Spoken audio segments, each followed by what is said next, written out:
Hello दोस्तों, मैं संदीप तिवारी। इस यूट्यूब चैनल पर आप सभी का स्वागत है।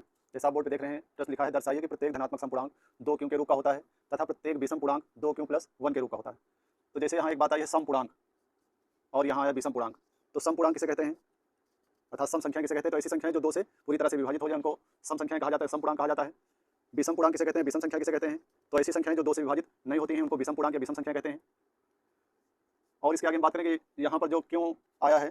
तो यूक्लिड विभाजन में a बराबर बी क्यू प्लस आर, ये यूज आपने कई किताबों में देखा होगा कि a बराबर बी क्यू प्लस आर लिखा रहता है। तो यहाँ पर a क्या है, b क्या है, क्यों क्या है, r क्या है। तो सम विषम जानने के बाद आपको ये चीज़ें पता होनी चाहिए। तो इसके लिए हम आपको बताने का प्रयास करते हैं कि जैसे हम 5 से किसी संख्या को, जैसे संख्या हम ले रहे हैं 15, 5 से 15 विभाजित कर रहे हैं, तो यहाँ पर जो a हमारा है वो 15 होगा, मतलब जिस संख्या को विभाजित कर रहे हैं वो a है। b हमारा क्या होगा, जिस संख्या से विभाजित करें, जैसे 5 से विभाजित कर रहे हैं तो हमारा b होगा। अब बात आती है क्यों और r क्या है। तो इनको भाग देते हैं, 5 से 15 को भाग देंगे तो 5 से 15 आ जाएगा, यहाँ पर आ जाएगा 0। तो ये हमारा, इसको रिमाइंडर शेषफल कहते हैं। तो यहाँ से r लिया गया है, मतलब ये r का मान है। इसको हम क्या कहते हैं, भागफल क्वोशिएंट कहते हैं। तो यहाँ से क्यों लिया गया है, मतलब r का मान 0 होगा, क्यों का मान 3 होगा। और आगे हम बढ़ें, 5 से हम 16 को भाग दें, तो 5 से हम 16 को भाग देंगे तो 5 3 15 बच जाएगा हमारा 1 16। अब यहाँ पर a और b के मान तो सेम है, लेकिन r का मान यहाँ पर बदल गया। r का मान कितना हो गया, 1 हो गया। अब 5 से हम 17 को भाग दें तो 5 3 15 हो जाएगा और शेषफल हमारा 2 हो जाएगा। r का मान यहाँ देखो फिर चेंज हो गया। अब आगे हम 5 से 18 को भाग दें तो 5 3 15, शेषफल हमारा 3, r का मान फिर बदल के 3 हो गया। 5 से 19 को भाग दें तो 5 3 15 बचेगा हमारा 4, यहाँ पर r का मान 4 आ जा रहा है। 5 से हम 20 को भाग दें तो 5 4 20, मतलब हमारा यहाँ 0 आ रहा है। अब ये देखने में बहुत छोटी चीज़ें हैं, लेकिन ये बेसिक नहीं जान पाएंगे तो आप इन सवालों को आसानी से नहीं समझ पाएंगे। तो बेसिक समझना जरूरी है। तो यहाँ पर एक चीज़ नोटिस किए होंगे, तो r का मान जो है 0 हो रहा है, 1 हो रहा है, 2 हो रहा है, 3 हो रहा है, 4 हो रहा है, उसके बाद 5 नहीं हो रहा है। हमारे समझाने का मतलब ये है कि जो b का मान है उससे r का मान छोटा ही होगा, उससे बड़ा नहीं हो सकता। यहाँ b का मान 5 है तो r का मान देखो 0 हो रहा है, 1 हो रहा है, 2 हो रहा है, 3 4 हो रहा है, लेकिन अब 5 नहीं आ रहा है, पुनः फिर 0 आ रहा है। मतलब जो r के मान होंगे वो 5 के नीचे ही रिपीट करते रहेंगे बार बार। 0 1 2 3 4 तक जाएगा, फिर 0 1 2 3 4 तक जाएगा, फिर 0 1 2 3 4 तक जाएगा, 5 के बराबर नहीं आएगा।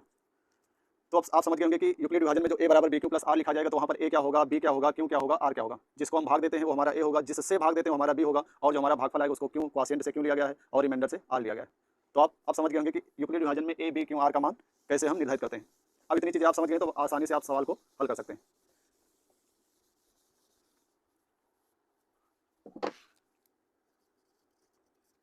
अब हम हल करना चालू करते हैं। तो सबसे पहले इसमें क्या लिखेंगे, माना a एक धनात्मक पूर्णांक है तथा b, अब b का मान क्या होगा, जो प्रश्न में क्योंकि पहले संख्याएं लिखी रहेंगी वही हम b का मान उसी के बराबर लिखेंगे। यदि यहाँ पर 3 लिखा होता तो हम b का मान 3 लिखते, यदि यहाँ 4 लिखा होता तो 4 लिखते, यदि 5 लिखा होता तो 5 लिखते। जो संख्याएं यहाँ रहेंगी वही b का मान होगा तथा b बराबर 2 है। और हमने क्यों और r के बारे में पढ़ा है, तो क्यों और r लिखेंगे, क्यों और r अन्य धनात्मक पूर्णांक हैं, अन्य धनात्मक पूर्णांक है। इतनी चीज़ें आपको हर प्रश्न में, इस तरह के हर टाइप के सवालों में इतना लिखना रहेगा, केवल b का मान बदलता रहेगा, ये ध्यान देंगे। बाकी हर प्रश्न में आपको ये चीज़ें लिखना है। अब यूक्लिड विभाजन एल्गोरिथम से, यूक्लिड विभाजन एल्गोरिथम से a बराबर बी क्यू प्लस आर लिखेंगे, जहां r का मान हमने बताया था 0 से बड़ा होगा या बराबर होगा, लेकिन किससे छोटा होगा, तो b वाले मान से छोटा होगा। तो ये छोटे का, इसका मतलब हुआ बराबर और इसका मतलब हुआ बड़ा। r का मान 0 से बराबर हो सकता है, 0 से बड़ा हो सकता है, लेकिन b के मान से छोटा होगा। अब हम यहाँ मान रखें तो हमें b बराबर 2 मिला है, तो लिखेंगे a बराबर b की जगह क्या लिख देंगे, 2 लिख देंगे, क्यों प्लस r लिख देंगे। जहाँ अब r का मान पूछा जाए तो b का मान जब 2 है तो r का मान क्या होगा, 2 से छोटा होगा, तो r बराबर 0 होगा, 1 होगा, लेकिन 2 नहीं होगा। ये हमने भाग देते समय इस चीज़ को आपको समझाया था। अब r के मान हमें 2 मिले, 0 और 1, तो चरण नंबर 1 में r बराबर 0 मान रखने पर इस वाले सूत्र में हम क्या करेंगे, r का मान 0 रखेंगे। तो a बराबर 2 क्यों प्लस r का मान 0 हो जाएगा, तो 2 क्यों में हम 0 जोड़ेंगे तो हमें क्या मिलेगा, 2 क्यों मिलेगा। अब 2 क्यों मिला है तो ये संख्या 2 से क्या है, विभाज्य है, तो लिखेंगे 2 क्यों 2 से विभाज्य है, अतः 2 क्यों एक धनात्मक समपूर्णांक है। क्योंकि हमने बताया था ऐसी संख्या जो 2 से कट जाती है वो क्या होती है, समपूर्णांक होती है, सम संख्या होती है। वही चीज़ हमने लिखा है कि 2 क्यों 2 से विभाज्य है, अतः 2 क्यों एक धनात्मक समपूर्णांक है। अब r का दूसरा मान लिखते हैं कि r बराबर चरण नंबर 2 में r बराबर 1 मान रखने पर, r बराबर 1 मान रखने पर, अब इस वाले सूत्र में r बराबर 1 रखेंगे तो a, फिर लिखा है 2 क्यों, तो 2 क्यों प्लस r का मान यहाँ पर हो जाएगा 1, तो यहाँ पर लिखेंगे 1। अब इस पूरे पद को देखा जाए तो ये वाला पद 2 से कट जाएगा, लेकिन 1 2 से नहीं कटेगा, अर्थात पूरी संख्या की बात करें तो ये 2 से नहीं कटेगी। तो लिखेंगे 2 क्यों प्लस 1 2 से विभाज्य नहीं है, यहाँ 2 से विभाज्य थी तो लिखे थे 2 से विभाज्य है, और यहाँ 2 से नहीं कटेगा इसलिए लिखेंगे 2 से विभाज्य नहीं है, 2 से विभाज्य नहीं है, अतः 2 क्यों प्लस 1 धनात्मक विषम पूर्णांक, क्योंकि 2 से नहीं कट रहा है तो इसमें लिखेंगे धनात्मक विषम पूर्णांक है। और यही हमें प्रश्न में बताना था कि दर्शाइए कि प्रत्येक धनात्मक जो सम पूर्णांक होता है 2q के रूप का होता है, तो 2q वाला क्या हो रहा है, धनात्मक सम पूर्णांक हो रहा है। तथा इसमें कहा गया विषम पूर्णांक 2q + 1 का होता है, तो 2q + 1 हमारा क्या हो रहा है, धनात्मक विषम पूर्णांक होता है। तो आई होप आप सब लोगों को सारी चीज़ें क्लियर समझ में आ गई होंगी। तो हम बढ़ते हैं नेक्स्ट प्रश्न की ओर।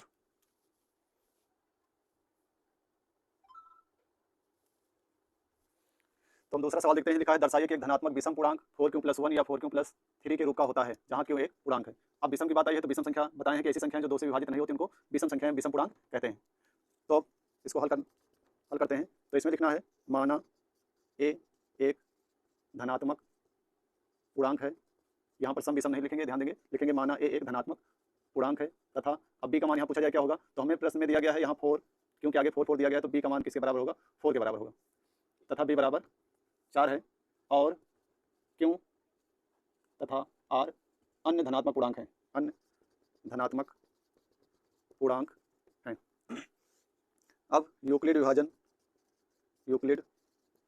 विभाजन एल्गोरिथम से a बराबर bq + r, इतनी चीज़ें हर प्रश्न में लिखनी है। हमने पिछले सवाल में बताया था केवल b का मान बदलना है, बाकी इतनी चीज़ें हर प्रश्न में लिखना है। अब यहाँ r का मान क्या होगा, जहाँ r का मान 0 से बड़ा या बराबर होगा और b के मान से छोटा होगा। अब इसमें मान रखा जाए तो b का मान जैसे हमें 4 पता है तो इसमें रखेंगे a की जगह a बराबर b का मान 4 है तो 4q + r। जहाँ r बराबर पूछा जाए तो यहाँ b का मान 4 है, तो r का मान कितना होगा, तो 0 से स्टार्ट करेंगे और 4 से का मतलब 3 तक जाएंगे, मतलब r का मान 0 होगा, 1 हो सकता है, 2 हो सकता है, 3 हो सकता है, लेकिन 4 नहीं होगा। अब 4 हमें 4 संख्या मिली है तो बारी बारी चारों संख्याओं को रखा जाएगा। तो चरण नंबर 1 में r बराबर 0 मान रखने पर अब r बराबर 0 रखेंगे तो a की जगह a आ जाएगा बराबर 4q + r का मान 0 हो जाएगा, तो 0 4q में 0 जोड़ेंगे तो हमारा आ जाएगा 4q। अब जैसा 4 इसका गुणांक है तो इसको 2 से काटा जाए तो संख्या 2 से कट जाएगी, अर्थात ये 4q हमारा क्या है, एक सम पूर्णांक है या सम संख्या है। तो लिखेंगे 4q 2 से विभाज्य है, इसलिए 4q एक सम पूर्णांक है। अब चरण नंबर 2 की बात करें तो चरण नंबर 2 में r का मान हमें 1 है तो r बराबर 1 मान रखने पर अब यहाँ पर r बराबर 1 रखेंगे तो हमारा मिलेगा a बराबर 4q + r का मान कितना हो जाएगा, 1 हो जाएगा। अब यहाँ देखें तो ये वाला पद हमारा 2 से विभाज्य हो जाएगा, क्योंकि 2 के पहाड़ में 4 आता है, लेकिन 2 के पहाड़ में 1 नहीं आता, अर्थात पूरी संख्या की बात करें तो ये 2 से विभाज्य नहीं है। तो इसके बारे में लिखेंगे 4q + 1 2 से विभाज्य नहीं है, इसलिए 4q + 1 एक विषम पूर्णांक है। जो 2 से ना कटे उसको विषम लिखेंगे, जो 2 से कट जाए उसको सम लिखेंगे। अब तीसरा हमारा मान है 2, तो चरण नंबर 3 में r बराबर 3 मान रखने पर r बराबर 2 मान रखेंगे तो हमारा आ जाएगा a बराबर 4q + r का मान 2। अब यहाँ देखा जाए 2 पद हैं, दोनों पदों में 2 से कटने वाली संख्या है, अर्थात पूरी संख्या की बात करें तो 2 से विभाज्य है। तो लिखेंगे 4q + 2 2 से विभाज्य है, इसलिए 4q + 2 अब विभाज्य है तो लिखेंगे एक सम पूर्णांक है। अब अगले चरण नंबर 4 की बात करें तो चरण नंबर 4 में r बराबर हमें 3 दिया गया है, तो r बराबर 3 मान रखने पर अब r बराबर 3 रखेंगे तो हमें मिलेगा a बराबर 4q + r का मान हो जाएगा 3। अब यहाँ पर बात करें तो ये 4 है तो 2 से डिविजिबल है, 2 से कट जाएगा, लेकिन 2 के पहाड़ में 3 नहीं आता है, अर्थात पूरी संख्या की बात करें तो 2 से नहीं कटेगी। तो इसमें लिखेंगे 4q + 3 2 से विभाजित नहीं है या 2 से विभाज्य नहीं है, इसलिए 4q + 3 एक विषम पूर्णांक है। और यही हमें क्वेश्चन में दर्शाना है, सिद्ध करना है कि दर्शाइए कि 4q + 1 और 4q + 3 एक विषम पूर्णांक है। तो यहाँ 4q + 1 विषम आ रहा है और 4q + 3 विषम आ रहा है, बाकी जो 2 हैं वो हमारे सम पूर्णांक आ रहे हैं। तो इस तरह से हम दूसरे सवाल को हल कर चुके हैं, तो आपको सारी चीज़ें समझ में आ गई होंगी। तो हम बढ़ते हैं तीसरे प्रश्न की ओर।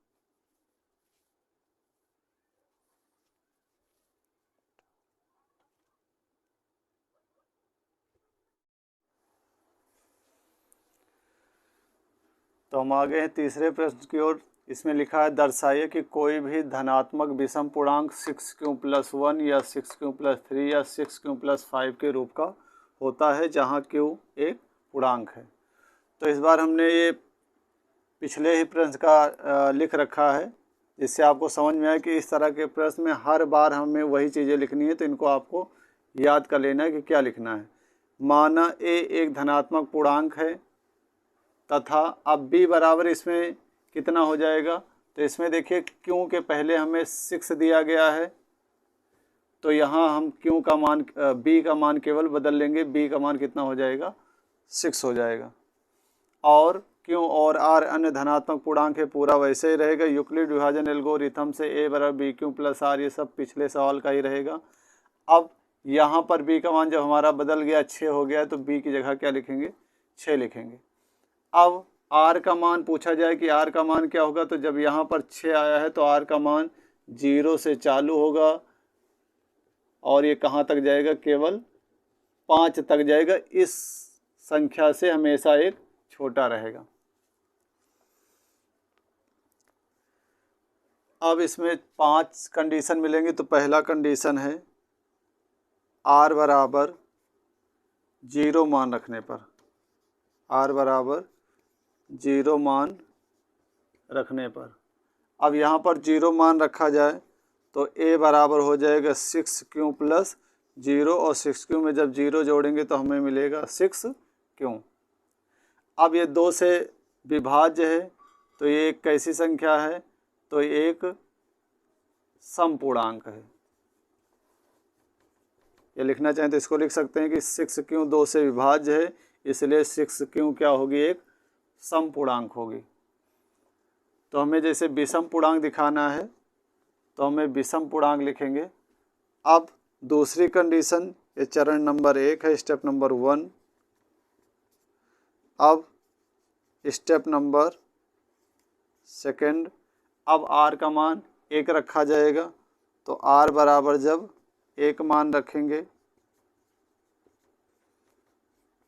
अब ए आ जाएगा बराबर 6q प्लस आर का मान जब 1 हो जाएगा तो आर की जगह 1 रखेंगे।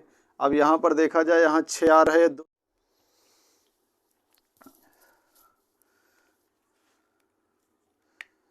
अब इस पद में देखें तो ये संख्या 2 से विभाज्य है और एक 2 से विभाज्य नहीं है। तो इस 6q प्लस 1 की बात करें तो ये हमारा क्या है, विषम पूर्णांक है। अब चरण नंबर 3 की बात करें तो चरण नंबर 3 में हम आर का तीसरा मान लेंगे, मतलब आर बराबर 2 मान रखने पर। अब आर की जगह 2 रखेंगे तो हमारा मिलेगा ए बराबर 6q प्लस आर का मान 2 रखेंगे तो यहाँ पर हो जाएगा 2। अब इसमें 2 पद हैं, दोनों 2 से कटने वाली संख्याएं हैं, अर्थात पूरी संख्या की बात करें तो 2 से विभाज्य है, अर्थात ये हमारा कैसा पूर्णांक है, ये हमारा समपूर्णांक होगा। अब चरण नंबर 4 में देखें तो आर का चौथा मान रखा जाएगा, आर बराबर 4। तो आर बराबर 4 मान रखने पर जब 4 मान रखेंगे तो हमारा मिलेगा ए बराबर 6q प्लस, सॉरी यहाँ पर तीसरा मान रखा जाएगा, आर बराबर 3 मान रखेंगे तो 6q प्लस 3 हो जाएगा। अब ये वाली संख्या तो 2 से विभाज्य है, लेकिन 3 2 से विभाज्य नहीं है, अर्थात 6q प्लस 3 की बात करें तो हमारा कैसा पूर्णांक होगा, ये 2 से नहीं कट रहा है तो हमारा विषम पूर्णांक होगा। अब चरण नंबर 5 की बात करें तो अब इसमें 1 रख चुके हैं हम, 0 रख चुके हैं, 1 रख चुके हैं, 2 3 रख चुके हैं। अब नंबर आती 4 की, आर बराबर 4 मान रखने पर। अब जब आर की जगह हम 4 रखेंगे तो ए प्लस 6q प्लस आर की जगह पर कितना हो जाएगा 4। अब 2 पद है, दोनों 2 से विभाज्य हैं, इसलिए हमारा ये पूर्णांक कैसा होगा, ये हमारा पूर्णांक होगा समपूर्णांक होगा। अब स्टेप नंबर 6 की बात करें, अब इसमें आर का मान 4 रख चुके हैं तो नंबर आ रहा है 5 का, तो आर बराबर 5 मान रखने पर। अब जब आर की जगह 5 रखेंगे तो ए बराबर 6q प्लस आर की जगह इस बार कितना हो जाएगा 5 हो जाएगा। तो अब ये देखा जाए तो 6 2 से कट जाएगा, लेकिन 5 2 से नहीं कटेगा, अर्थात 6³ + 5 की बात करें तो हमारा कैसा पूर्णांक होगा, ये हमारा विषम पूर्णांक होगा। तो विषम पूर्णांक 6³ + 1, अतः कोई भी धनात्मक विषम पूर्णांक 6³ + 1 या 6³ + 3 या 6³ + 5 के रूप का होता है।